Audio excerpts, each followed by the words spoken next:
Oh, what a tangled web we weave when first we practice to deceive. It was not the story of Jacob that led Sir Walter Scott to pen that beautiful line, but it could have been. If you ever wanted a tangled web that begins with deception, the story of Jacob and Esau and Laban and Leah and Rachel is the story for you. In fact, the deceptions do not start with Laban foisting off Leah on Jacob. This is the part of it that was in the lectionary text for today, but the story begins far before that and carries on long afterward as well. So let's go back a little bit. You have just sung much of the story of Jacob. Jacob has gone to his uncle Laban because he is fleeing from his brother Esau. Now, Jacob and Esau are twins, but not identical. Esau was actually supposed to come out of the womb second, but there was a little twist and turn, and Esau came out first, and Jacob came out holding on to Esau's ankle or his heel, and so there was already a little struggle going on with these brothers when they were in the womb. By rights in ancient Israel, the firstborn inherits the bulk of the estate, and here starts the problem. So Jacob pulls a little trick on Esau because Esau should, by rights, inherit the bulk of the estate, but Jacob tricks Esau and ends up getting the right of inheritance. And then, at his mother's behest, they always find a way to blame the women, okay? Jacob tricks his elderly father Isaac, whose eyesight is failing. Jacob pretends to be Esau and takes his father a meal and therefore receives from his father the blessing that should have gone to Esau. So in short, Jacob has deprived Esau of both birthright and blessing.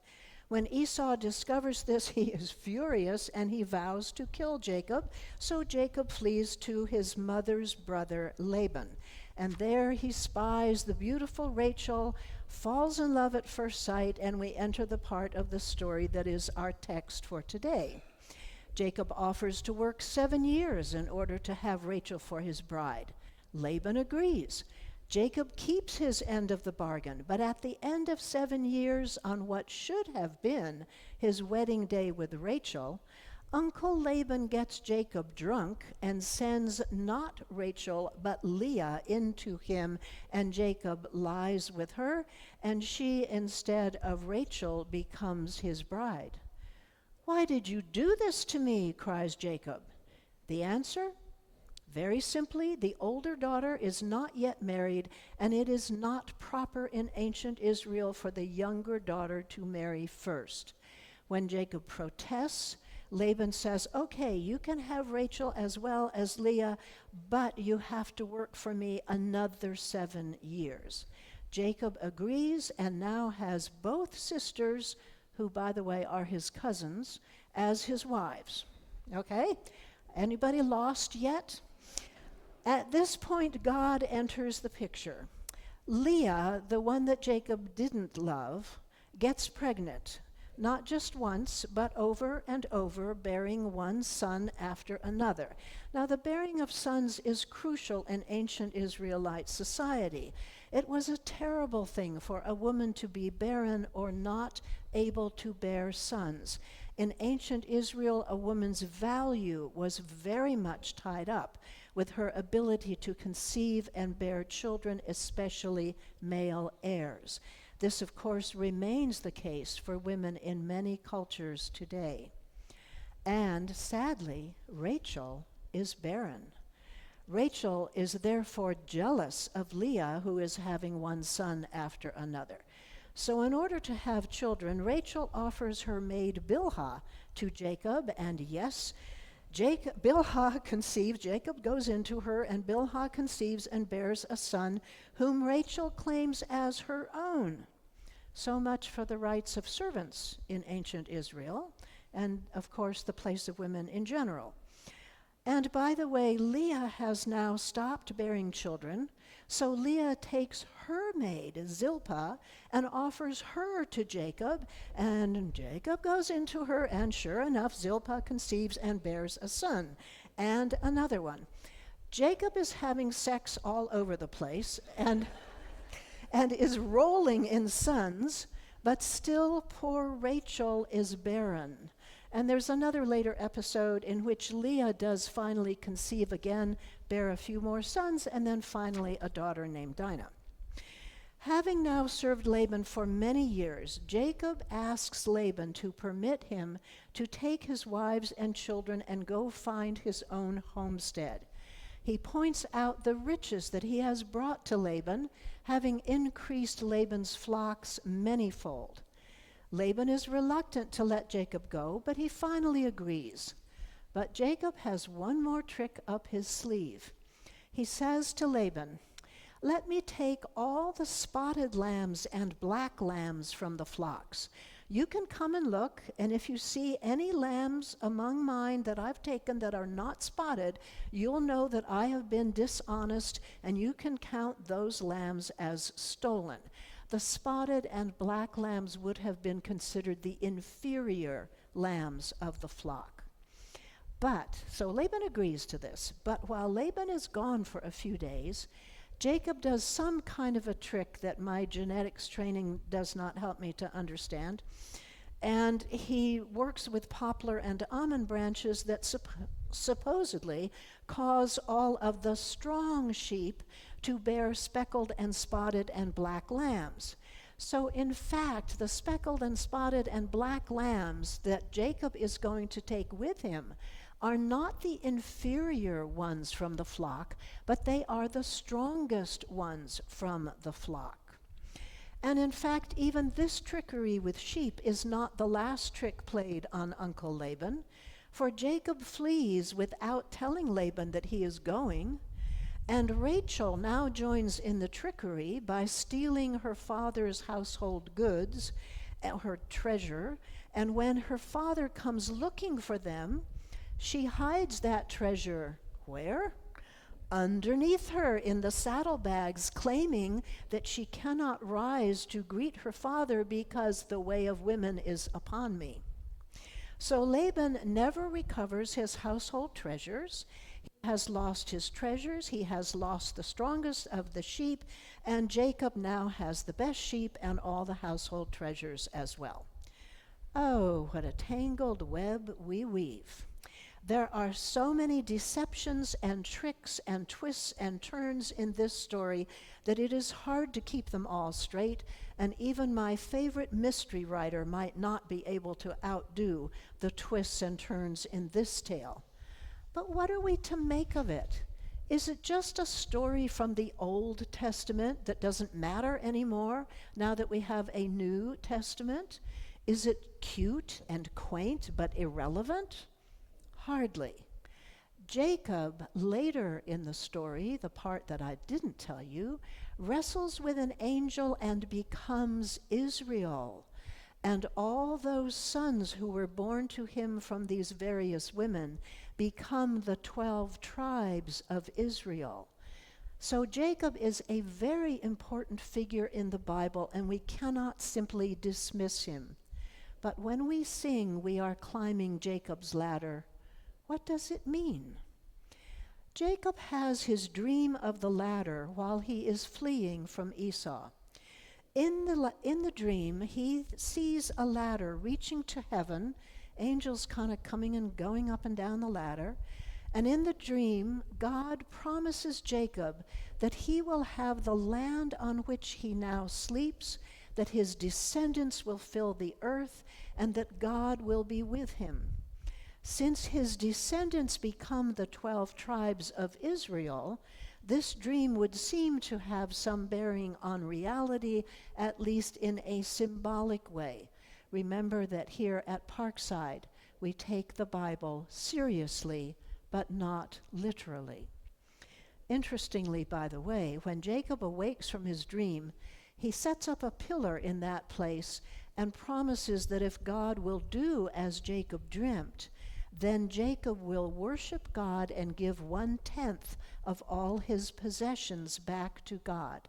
So here is one of the roots of the practice of tithing in the Bible. Yet for Jacob to fulfill this dream of inheriting the land and filling the earth with all of his descendants, it seems that Jacob must both work hard for many years, but also be rather tricky. Now, I have to confess, this is what bothers me. It may be true that Laban deceived Jacob by substituting Leah for Rachel on Jacob's wedding night, but does that deception justify all the subsequent tricks that Jacob plays on Laban? Does it justify stealing the best sheep and the household treasures? Does one deception justify another, not to mention all the earlier deceptions that Jacob engaged in that involved his brother Esau? There seems to be no punishment for Jacob in his trickery and deception, and this is very problematic from the perspective of someone who used to teach ethics. And maybe that's why I never used the story of Jacob when I was teaching. I could have filled an entire semester with it. But maybe this is only the surface level, deception and tricks, getting what you want by any means necessary. We are surrounded by this practice, friends. Think about getting what you want by taking gifts from billionaires, even though you are a Supreme Court justice. Getting what you want by promising anything to your audience, even though you know you cannot possibly meet all those promises if you are duly elected. Do we just come to expect deception and trickery in our politicians and in our daily lives? My email is full of warnings about all the scams that are out there, and I am sure that yours would be as well. Is it okay because it's always been part of human life, and even in the Bible, Jacob doesn't seem to be punished by God for deceiving others, first his brother, and then his father, and then his uncle? What is Jacob's legacy? When we sing, we are climbing Jacob's ladder. What is the ladder?